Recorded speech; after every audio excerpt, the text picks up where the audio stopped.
Hello people of the internet, Jacob here and welcome back to my channel. So today we're going to be reviewing the OS Base Rackless system with the Kriega 18-liter bags on my 2021 KTM 500 EXC-F.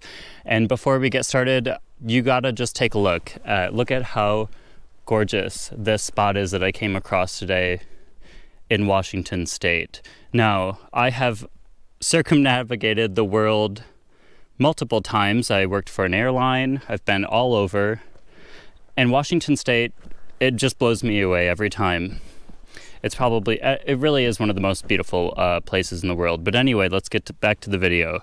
So, on the bike here, underneath these bags is where the base connects, and this is the strap from the OS base, and it connects to, you know, wherever the mounting point that you want to put on your bike. I've put mine right here on this bar on the right side of the bike. You'll see these little loops here on, this is extremely adjustable. You just slide this into any of these little loops.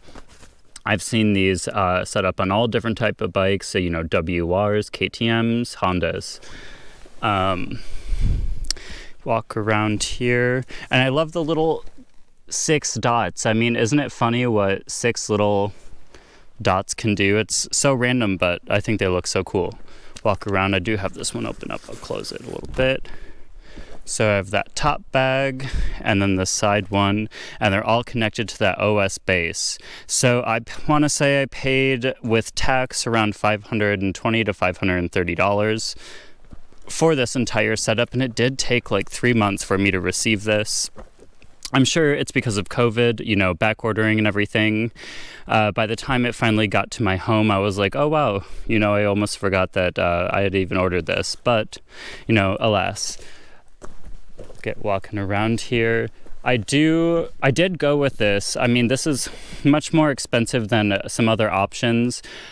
Sometimes, you know, I look at the Tusk Rackless setup and I'm like, do I have buyer's remorse? I don't know. That one's only about $200. However, it's not waterproof. It has the waterproof liner bags that are inside the bag, which I don't hate because I love those Tusk bags. I have them on both of my BMW adventure bikes. And it's nice when you're camping to pull out the bag, you know, from inside here and then just take it into the tent with you so you don't have to, you know, like take this all off the bike, you know. But not the biggest deal, I guess. And as you can see, these are really, they're tightened up on the bike right now. There's nothing in them except a little Enyo hammock in this top one. So this kind of looks like a diaper material, I'm sure on camera, but it's just like polyester, this white stuff. And I've done about 40 miles of single track today, a lot of wet stuff, and they are completely dry inside, and some of those puddles that I went through were pretty deep. So that's nice to hear, especially for, you know, $520. I hope that they're waterproof. But yeah, it was extremely easy to put this together on the bike. You do, however, have to drill your virgin fender. Oh, I shed a tear a little bit, but that's okay. On my brand new bike here, you'll see these two things here. Just drill, I think, what are they, 6mm or 8mm holes, and hook those on. It's extremely easy to set up. I think it took us maybe 10 or 20 minutes to put this all together. I really bought this. Most of the time on this bike, I just do the single track out and about around my area, but I really do want to do the Colorado BDR, as well as there's a big single track going through Idaho that I would love to do.